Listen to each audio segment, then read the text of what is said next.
우리에게 주시는 하나님 말씀은 시편 62편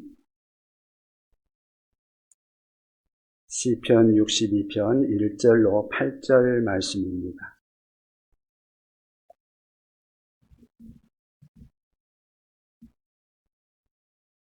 구약 성경, 제가 가지고 있는 성경은 845쪽입니다.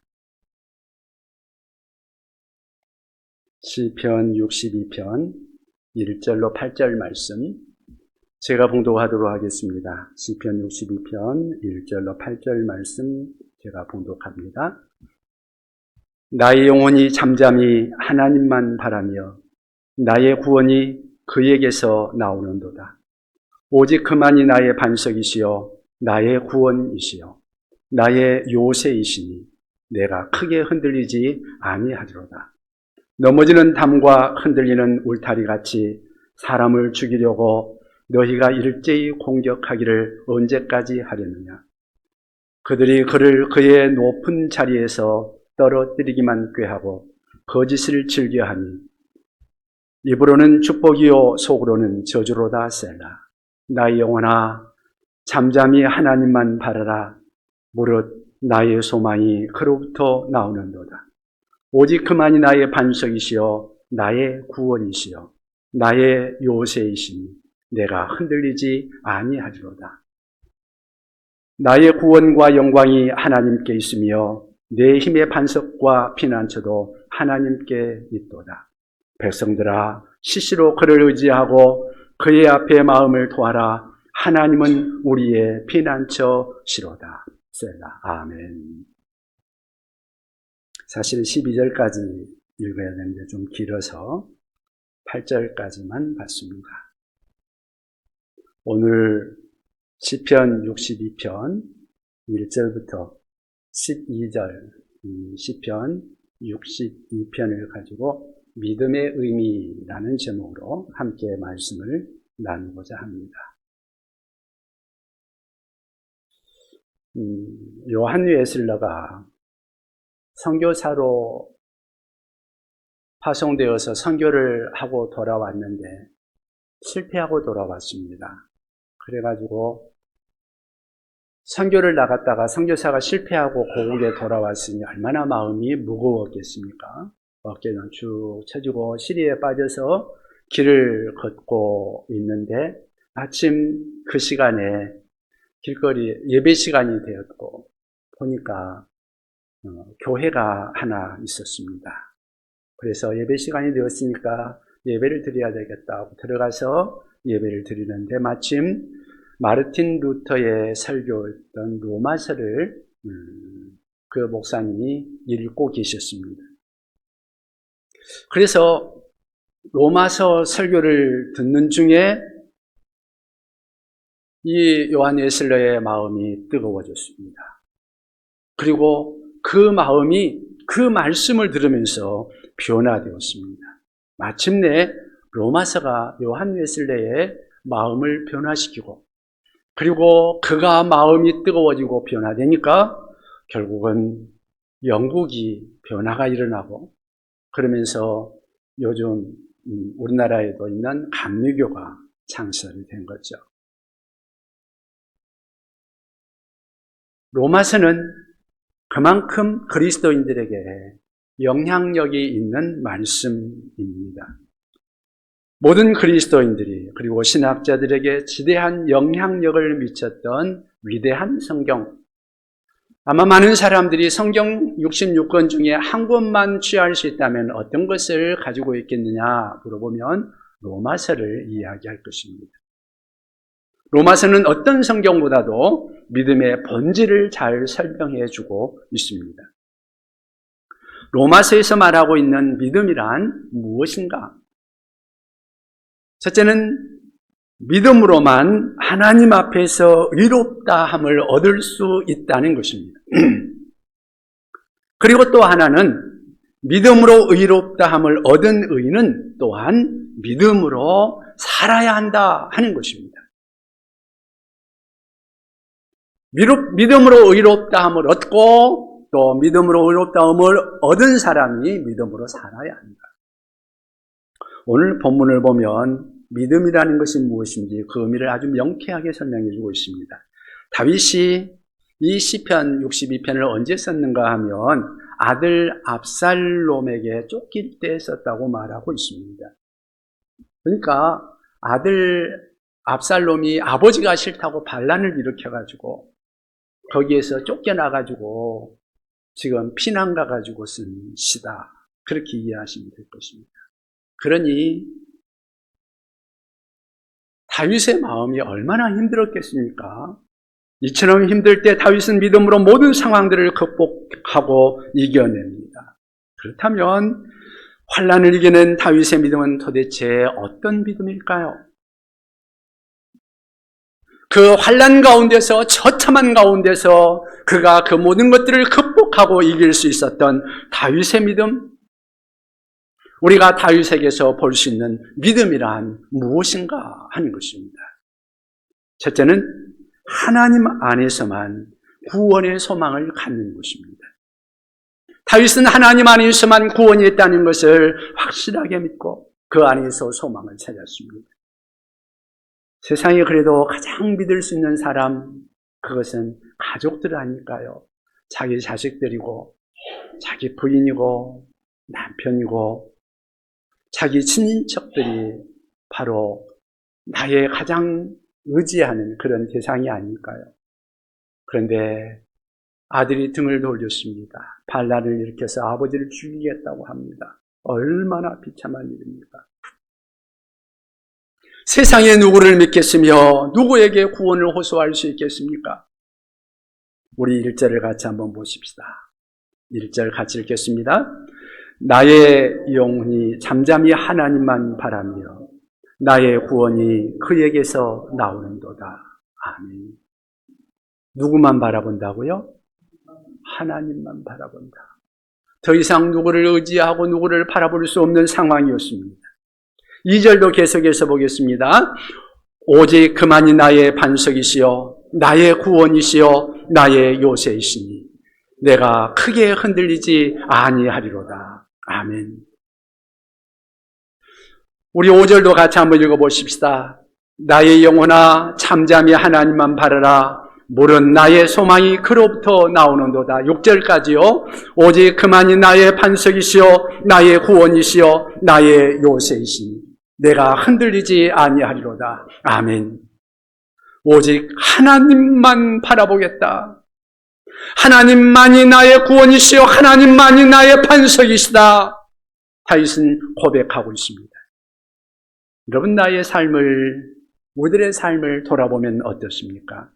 하나님만 의지하고 하나님만 바라보고 하나님만 믿고 살아가고 있습니까? 보통 우리 믿는 사람들의 모습을 보면 하나님도 믿고 돈도 믿고 그렇게 살잖아요. 하나님도 믿고 또 사람도 믿고 그러면서 하나님은 한 보험 정도로 딱 들어놓고 그러면서 다른 것을 또 믿으면서 우리 의지하면서 그렇게 살아가지 않습니까? 어느 한 집사님이 계셨다고 합니다. 그런데 주일날 등산을 좋아해가지고 등산을 갔던 모양입니다. 그런데 길을 잃어버렸습니다. 산이 깊어서 길을 잃었는데 아무리 길을 찾으려도 길을 찾을 수가 없습니다. 그런데 그만 해가 져버리고 말았습니다. 점점 어두워집니다. 그래서 빨리 길을 찾으려고 찾다가 그만 절벽에서 미끄러져 떨어지고 말았습니다. 천만다행으로 나뭇가지를 하나를 붙잡았습니다. 그런데 여러분, 철봉에 매달려 봤습니까? 얼마나 매달릴 수 있어요? 너무너무 힘드는 거죠. 이제 더 이상 견딜 수가 없습니다. 그러니까 그때 번뜩 생각나는 것이 하나님 어디 계세요? 나 좀 살려주세요. 그런 거죠. 그러니까 소리가 들리는데 나 여기 있다 그러더랍니다. 나? 네가 믿고 있는 하나님 내가 여기 있다 그러더랍니다. 염려 말고 너 그 손 놔라. 그 말을 하나님이 말씀하시는데, 여러분, 하나님 믿으면 손 놔야 돼요, 안 놔야 돼요? 근데 놓을 수 있어요, 없어요? 못 놓는 거예요. 생각하다가 도무지 못 놓겠는 거예요. 하나님 말고 또 다른 사람 없어요!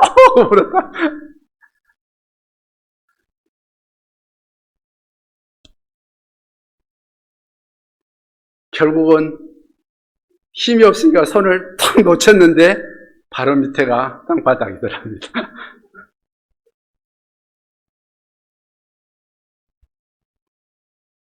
우리가 인생을 그렇게 살 때가 많지 않나 생각을 합니다. 하나님 믿는다고 하면서 또 다른 것을 의지하는 것이 우리들이 아닌가. 그런데 여러분, 참 믿음이라는 것은 하나님만이 나의 구원이라는 것을 믿는 것이 아닐까요? 여러분, 흔히 목회자들이 하는 말이 있습니다. 우리들끼리 하는 말은 사람은 믿을 대상이 아니고 사람은 사랑만 할 대상이라고 이야기합니다. 여러분, 맞는 말이라고 생각하지 않습니까? 사람은 끊임없이 사랑해야 할 존재입니다. 허물을 가리워주고 죄를 용서해주고 넘어지면 붙들어주고, 그러며 끝까지 의지하지 말고, 사람을 의지하지 말고 사람은 사랑해줘야 할 그러한 사랑의 대상이다. 왜냐하면 사람은 믿을 대상이 못 되기 때문에 그렇습니다. 보십시오. 다윗 그토록 믿었던 자기 자식까지 자기를 배신하지 않습니까? 여러분, 친구들이 여러분을 배신하지 않던가요? 평생 함께 살자던 부부도 어느 날인가는 서로에게 믿지 못할 그러한 상황들이 있지 않습니까? 사람들은 사실은 어떻게 보면 우리가 믿고 의지할 대상이라기보다는 사랑을 주어야 할 대상이 아닌가, 그런 생각을 합니다. 그렇다면 나 자신은 믿을 만한가요? 여러분, 나는 과연 신뢰할 만한가요? 내가 하고자 하면 뭐든지 할 수 있나요? 나의 생명을 내가 지킬 수 있나요? 내가 하고 싶으면 뭐든지 할 수 있고 나는 과연 믿을 만하던가요? 내 마음 나도 믿지 못하는 게 내가 아닌가요? 여러분의 믿음, 정말로 믿는다고 하면서도 사실은 우리들의 믿음이 그렇게 시덥지 않을 때가 너무 많잖아요. 내 안에 나를 돌아보면 내가 죄가 가득해요. 거룩한 모습이 있는 것 같다가도 우리의 행동을 엄밀하게 다시 보면 교만으로 가득 차고, 어떤 일을 하더라도 선한 일을 하면서도 그 마음속에는 불순하지 못한 동기들, 의로운 일을 한다고 하면서도 의롭지 못한 그러한 내 마음 빛바랜 의들이 우리들 속에 있지 않던가요? 그러한 우리들의 모습을 보면서 우리 스스로도 우리 자신에 대해서 절망하게 되는 그런 때들이 있지 않습니까? 내 자신을 내가 온전하게 믿지 못할 때, 그때 비로소 우리는 하나님을 바라보게 되는 거죠. 나를 위해 독생자 예수 그리스도를 보내주신 하나님, 예수 그리스도의 십자가를 바라보며 나의 죄를 발견하고 나의 어쩔 수 없음을 내가 스스로 발견하며 우리 주님 앞에 나와 우리 하나님을 믿고 하나님을 의지하게 되는 것이죠. 다윗은 믿고 의지하던 자기 아들마저 자기를 배신하고 죽이려고 하는 그러한 상황에 빠졌을 때 과연 어떤 말을 하고 있는가? 우리 3절을 같이 한번 읽어볼까요? 3절 같이 읽어보겠습니다. 넘어지는 담과 흔들리는 울타리 같이 사람을 죽이려고 너희가 일제히 공격하기를 언제까지 하려느냐. 그가 그토록 의지했던, 그토록 믿었던 그러한 대상들이 넘어지는 담과 같습니다. 흔들리는 울타리와 같습니다. 그렇게 자기에게 오히려 흔들리면서 자기를 덮치려고 달려들고 있습니다. 나를 보호하고 있던 그 담이 무너지고 울타리마저 흔들리고 있습니다. 내가 겉으로 의지했던 자식이, 나의 아내가, 나의 남편이, 나의 친구가 무너지고 떠날 때, 이런 세상의 한복판에서 다윗은 뭐라고 고백하고 있을까요? 5절을 같이 한번 읽어보겠습니다. 5절 같이 읽습니다. 나의 영혼아 잠잠히 하나님만 바라라. 무릇 나의 소망이 그로부터 나오는도다. 나의 영혼아 잠잠히 하나님만 바라라. 세상은 흔들리는데, 담은 무너지는데, 내 마음에는 그 안에서도 우리 하나님을 바라보므로 그 안에서 쉼이 있습니다. 그래도 그 안에 안정이 있습니다. 흔들림이 없는 정정한 그러한 침묵, 그것이 어디에서 나올까요? 그것은 내 구원의 소망을 하나님께 두었기 때문에 가능한 것이죠. 오직 하나님만 나의 구원인 줄 믿고 하나님만 믿고 바라보는 저와 여러분들이 될 수 있기를 바랍니다. 여러분, 믿음이란 무엇일까요? 두 번째는 하나님 안에서만 관계의 자유를 갖는 것입니다.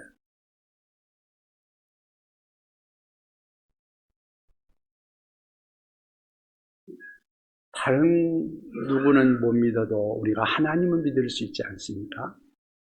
하나님만은 내 신뢰의 대상이 될 수 있지 않습니까?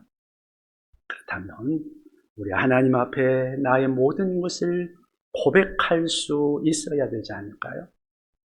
나의 죄와 나의 허물과 또는 나의 원통함과 비통함, 내 염려와 고통, 걱정도 다 주님 앞에 고백할 수 있어야 하지 않을까요?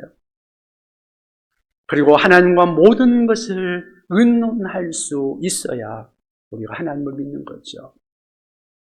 나의 크고 작은 모든 일들, 부끄럽고 자랑스러운 모든 일들, 그 모든 것들을 우리 하나님 앞에 내어놓고 의논할 수 있는 사람, 그 사람이 하나님을 믿는 사람이죠. 사실 내가 그것을 내놓지 않는다고 해도 하나님이 그걸 모르시나요? 하나님은 이미 모든 것을 다 알고 계시죠.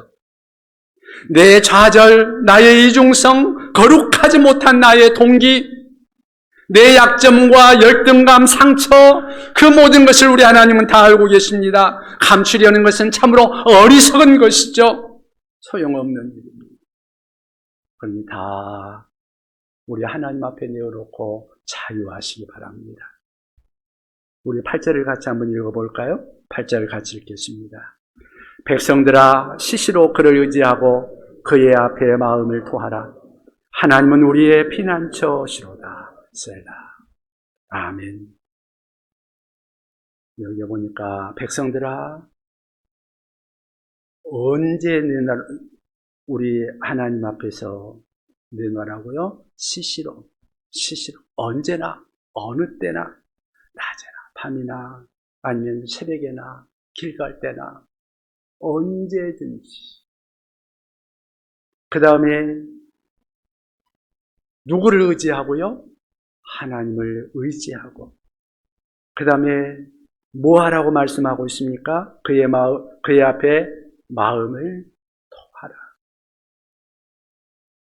내 속에 있는 것들을 다 끄집어내라는 것입니다. 내 속 깊은 곳에 있는 것, 내 무의식 속 깊은 곳에 잠겨있는 나의 열등감, 나의 좌절감, 눈물과 갈등, 나의 아픔, 나의 속상함, 그 모든 것들을 다 내어놓고 우리 주님 앞에 다 토하라는 것입니다. 그러면 어떻게 되는가? 참 자유가 온다는 것입니다. 내 마음속에 우리 하나님이 주시는 참 평안이 찾아오게 됩니다. 하나님은 우리를 위로하시고 치료하시고 다시 일어서게 하시고 힘을 주십니다. 그게 믿음이라는 것입니다. 우리 기독교 작가 중에 영향력 있는 작가 중에 C.S. 루이스라는 그러한 분이 계시죠. 나니아 연대기라는 소설로 쓰신 분이죠. 그분은 원래 불가지론자였습니다. 학교, 대학 교수였는데 그는 하나님이 있는지 없는지 알 수 없다는 것이죠. 불가지론자였습니다. 그런데 이분은 문학에 관심이 깊었고 또 문학을 가르치는 분이었기 때문에 문학을 하는 사람들은 문학을 하기 위해서는, 알기 위해서는 반드시 성경을 알아야만 합니다. 왜요? 서양 문학은 성경에, 기독교 문학에 바탕을 두고 있기 때문에 기독교를 알지 못하고는 서양 문학을 알 수가 없습니다. 그래서 우리나라에서도 문학하는 사람들은 거의 모든 사람들이 다 성경을 한 번 이상은 반드시 읽었을 겁니다. 제 사촌 동생도 문학을 하고 싶다고 하더니 성경을 읽더라고요. 그래서 문학에 관심이 있어서 성경을 문학적으로 읽기 시작했습니다. 먼저 시편 1편을 읽는데 별로 나쁘지 않아. 2편 읽는데 괜찮네. 3편을 읽고 4편, 5편, 6편, 10편까지 쭉 읽고 있는데 고개가 절레절레 흔들려집니다. 시라면 적어도 언어가 아름답고 정제된 표현을 써야 되는 거 아니야? 말이 너무 거칠어. 원수가 이렇게 많아. 죽여주소서, 빌어먹게 하소서, 너무 험한 말이 많습니다. 에이, 별로 좋지 않구만 하고 그냥 던져버렸습니다. 그리고 나니까 마음속에 무슨 생각이 드는가 하면 그래, 그게 인생이 아닌가? 원수도 생기고 죽이고 싶기도 하고 좌절도 하고 때로는 울부짖기도 하고 그게 인생이지. 그러다가 내린 결론이 야, 그래도 성경은 적어도 솔직한 거 아니야? 인간의 감정을 그대로 표현하고 있잖아. 그래서 성경을 다시 꺼내서 읽기 시작했습니다. 그러다가 마침내 그리스도인이 되었다는 거죠. 훗날 시편에 대해서 글을 쓰면서 이렇게 말합니다. 시편의 하나님은 우리가 뭘 쏟아놓는지, 내가 뭘 쏟아놓든지 간에 무슨 얘기를 하든지 간에 내가 어떤 절망과 어떤 불평과 어떤 좌절을 말하든지 심지어는 하나님 앞에서 하나님 나 당신을 믿을 수 없어요. 왜 그랬습니까? 너무 잔인하십니다. 이렇게 소리쳐도 푸념과 복백과 절망의 말을 해도 다 받아들일 수 있는 큰 가슴을 지니신 분이시다. 그렇게 그는 고백하고 있습니다. 여러분, 절망되는 일이 있습니까? 눈물 나는 일이 있습니까? 좌절과 아픔이 있습니까? 다 하나님 앞에 털어놓으시기 바랍니다. 사람 앞에 내놓는 데는 한계가 있습니다. 사람 앞에 내놓는 것은 해답이 되지 못할 때가 있고 오히려 사람 앞에 털어놓는 것이 마음에 오히려 침이 될 때도 있습니다. 그러나 하나님만은 그분은 안심해도 됩니다. 십자가에 예수님을 내어주기까지 우리를 사랑하신 분이십니다. 그리고 그분은 우리의 아버지가 되시고 아빠 아버지가 되시며 우리의 모든 것을 다 받아들이실 수 있는 분이십니다. 그분 앞에 모든 것을 내려놓고 나의 모든 것을 토하고 그래서 그 안에서 해결받으시고 자유함을 얻을 수 있기를 바랍니다. 여러분, 믿음이란 무엇일까요? 셋째로, 하나님 안에서만 가치의 변화를 이루는 것입니다. 하나님 안에서만 가치의 변화를 이룹니다. 우리가 믿음으로라고 말을 할 때 우리가 어떤 생각이 제일 먼저 드나요? 우리는 믿음으로 구원받습니다. 그렇죠? 우리는 믿음으로 천국의 소망을 갖습니다. 우리가 믿으면 구원받고 천국에 간다. 그것은 기독교의 본질적인 것이요 가장 핵심적이고 중요한 것이죠. 그러나 우리의 믿음이 거기에서만 끝나버린다면 그 믿음은 어쩌면 미래에 대한 보험 수준의 믿음에 그치고 말 수도 있다는 거죠. 여러분, 보험이 뭐예요? 암보험 들었다 그러면 암보험 들었을 때 그 보험에서 우리를 그 치료비 같은 건 다 보장해 주는, 화재보험 들었으면 화재가 났을 때 그 화재에 대해서 보장해 주는 그런 거, 그게 보험 아닌가요? 우리가 예수 믿어서 천국 간다 그러면 천국 가는 보장이 되어 있는 것? 믿음이라고 할 때 천국 가는 것만으로 우리의 믿음이 한정되어 있는 것일까요? 여러분은 천국 가는 것만을 바라보면서 그것만을 위해서 예수 믿고 있습니까? 여기에 중요한 한 가지가 빠져 있습니다.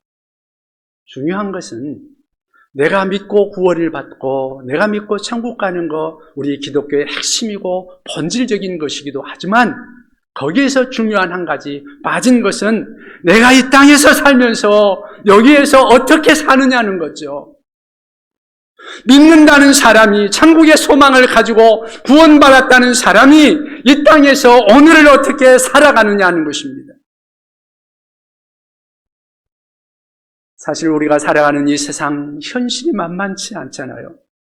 비바람 몰아치고 눈비 오고 세상을 흔들리고 그런 세상에서 살아가는데 내가 오늘을 살아가는 것이 나에게는 정말로 의미가 있고 중요한 것이 아니겠습니까? 우리가 사는 세상에 수많은 일들이 있고 그 안에는 성공과 실패와 여러 가지 수많은 일들이 얽혀 있습니다. 믿음을 천국 가는 보험 정도로만 생각하고 있다면, 오늘을 살아가는 우리에게 믿음이 아무런 의미가 없다면 얼마나 우리에게 힘들겠습니까? 오늘 성경을 우리가 함께 읽어보면 좋겠습니다. 본문에 다윗은 그토록 힘들고 어려울 때, 오늘을 살아가다가 어려운 일을 당했을 때 과연 그가 무슨 말을 하고 있는가? 우리 11절을 읽어보겠습니다. 62편 쭉 더 내려가서 11절 말씀 같이 한번 읽어보겠습니다. 하나님이 한두 번 하신 말씀을 내가 들었나니 권능은 하나님께 속하였다 하였도다. 아멘. 권능이 누구에게 속했다고요? 하나님께 속했다. 12절도 같이 읽어봅니다. 주여 인자함은 주께 속하오니 주께서 각 사람이 행한 대로 갚으시리이다. 인자함이 누구에게 속했다고요? 하나님께, 주께 속했다. 그런데 여러분, 이 땅을 살아가면서 진짜 우리에게 필요한 것들, 그것은 사람이 능력이 필요하고 사랑이 필요하지 않습니까? 바로 권능, 우리가 살아가는 데 있어서 여러 가지 힘과 능력이 필요하고요. 인자함, 하나님의 인자하심, 그 사랑이 우리가 살아가는 동안에 참으로 필요한 거죠. 어쩌면 이 땅에 필요한 모든 것들이 다 여기에 귀결되는 것이 아닐까 싶습니다. 여러분 혹 사윗감을 보려고 할 때 이 사윗감이 권능은 많아. 돈도 많고 지력도 있고 지식도 있고 또 권력도 있고 여러 가지 건강 체력도 있고 여러 가지 많은 능력이 있는데 이 사윗감이 사랑이 없어. 그래서 아내를 이해도 못하고 그리고 다른 사람 이해도 못하면서 맨날 하루가 멀다 하고 그냥 싸움을 해대면, 여러분 딸을 그 사위한테 시집 보내겠어요? 저 같으면 안 보내겠어요. 그런데 그 반대로 사랑은 너무너무 넘쳐. 배려도 해주고 위해주고 아껴줘. 그런데 능력이 없어. 날마다 손가락만 빨아. 그러면 그 사람한테 딸 보내겠어요? 보낼 사람이 있나 본데요? 그러겠어요? 저는 못 보낼 것 같아요.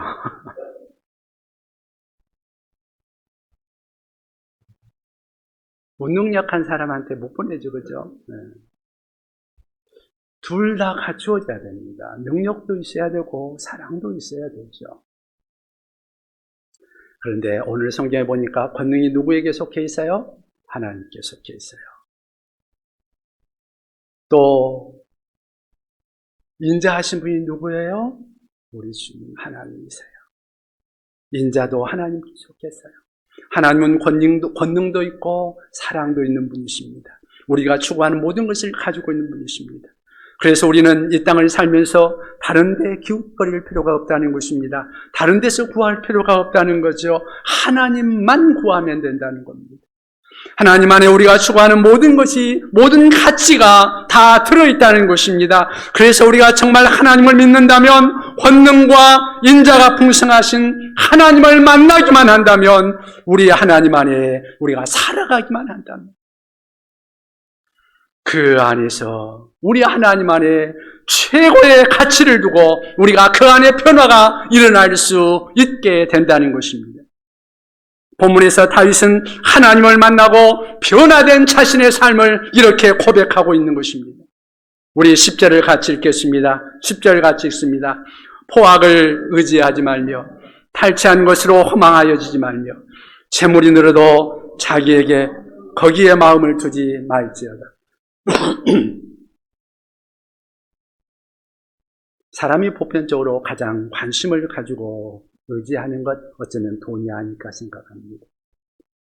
돈이라는 것이 사실은 벌기도 하고 못 벌기도 하는 거 아니겠습니까? 있기도 하고 없기도 하고. 그런데 사람이 돈을 따라서 얼마나 달라지는지요. 그런데 다윗이 뭐라고 말을 합니까? 재물이 늘어도 거기에 마음을 두지 않겠다. 여러분, 그 마음을 가질 수 있으면 좋겠습니다. 이것이 변화된 사람의 고백입니다. 다시 말해서 물질이 자기 가치가 아니라는 것이죠. 모든 것의 근원이신 하나님이 나의 가치라는 것입니다. 그래서 하나님을 참으로 믿는 그 믿음의 사람이라면 물질관의 변화가 일어난다는 것입니다. 그래서 하나님만을 신실하게 믿는 사람은 물질을 쓰는 가치가 달라집니다. 물질이 오는 것이 하나님으로부터 오는 것을 믿고 하나님의 뜻대로 그 물질을 쓰기 시작하는 것입니다. 사실 물질을 어떻게 쓰는가 보면 그 사람이 어떤 사람인지 어느 정도 알 수 있지 않겠습니까? 향락에 쓰면 향락주의자요, 구제하는 데 쓰면 구제자이겠죠. 복음을 위해 쓰면 그 사람은 하나님의 은혜를 아는 자라고 할 수 있겠죠. 거기에서 자기만을 위해 쓰는 사람은 이기주의자요, 하나님을 위해 쓰고 이웃을 위해서 쓸 수 있는 사람은 변화된 사람이라고 할 수 있을 것입니다.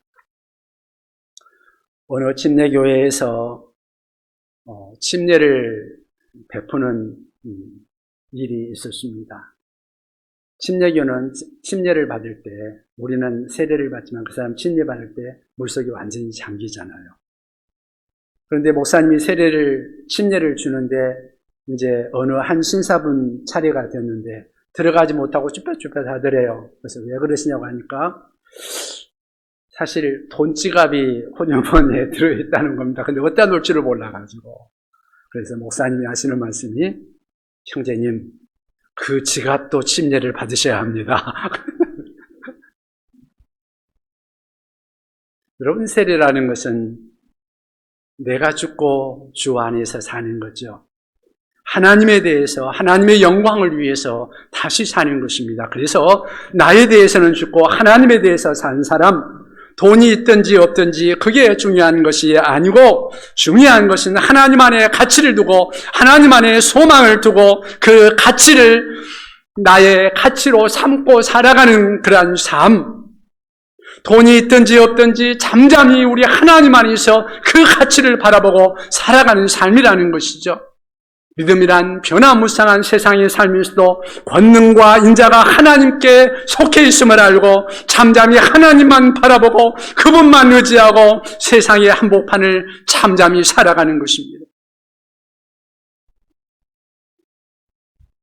민들레의 영토에 핀 꽃이라는 책 속에 지승용 씨가 그 목사님이죠. 그분이 쓴 글이 이런 내용이 있습니다. 아버지가 사업에 실패하고 집에 가압류가 들어오고 빨간 딱지가 붙었다. 어느 날 밤 괴로워하다가 잠시 잠이 들었다가 새벽에 깨었다. 화장실에 가려고 문을 열고 나갔는데 아버지 방에 불이 켜져 있습니다. 아버지가 아마 온 밤을 지새며 앞으로 어떻게 헤어나갈까를 염려하고 있는 것 같습니다. 마음이 무거운 마음으로 아버지 방에 가서 살짝 방문을 열었다가 깜짝 놀랐습니다. 아버지는 단정한 모습으로 언제나 그랬던 것처럼 일어나서 앞에 성경책을 읽고 계시더라는 겁니다. 그 모습을 보자 마음에 큰 평안이 오더래요. 그래서 어느 날 그냥 그대로 지나갔는데 아버지가 어느 날 불렀습니다. 그리고 이런 말씀을 하십니다. 오늘 내가 너에게 하고 싶은 말이 있어서 불렀다. 사람들은 내가 이제는 다 망했다고 말하더구나. 망했으니 불행하겠지? 하지만 반드시 그런 것은 아니란다. 지금까지 아버지는 돈을 벌어 재산을 모으는 것을 즐거움으로 알고 그것을 행복으로 알고 살아왔지. 하지만 이제부터는 나 때문에 피해를 입은 사람들에게 빚을 갚는 일을 즐거움으로 알고 살 것이다. 물론 너희들이 고생되겠지만 이것을 알아야 한다. 기쁨이란 좋을 때만 오는 것이 아니란다. 망할 때도 즐거울 수 있는 거란다. 빚을 갚는 것도 행복하다고 생각하면 즐거울 수 있단다. 내가 무슨 말을 하는지 알아듣겠니? 여러분, 변화된 가치 속에 참된 자유한 삶이 있다는 것입니다. 여러분의 삶의 형편은 지금 어떠하십니까? 다윗의 믿음을 다시 한번 생각해보고 믿음으로 살아갈 수 있기를 바랍니다. 하나님 안에서만 구원의 소망을 갖기 바랍니다. 하나님 안에서만 관계의 자유를 갖기 바랍니다. 하나님 안에서만 가치의 변화를, 그분 안에서 가치의 변화를 가질 수 있기를 바랍니다. 그래서 그분을 믿고 그분을 의지하고 그 안에서 변화된 삶을 살아갈 수 있기를 주님의 이름으로 부탁을 드립니다. 기도하십시다.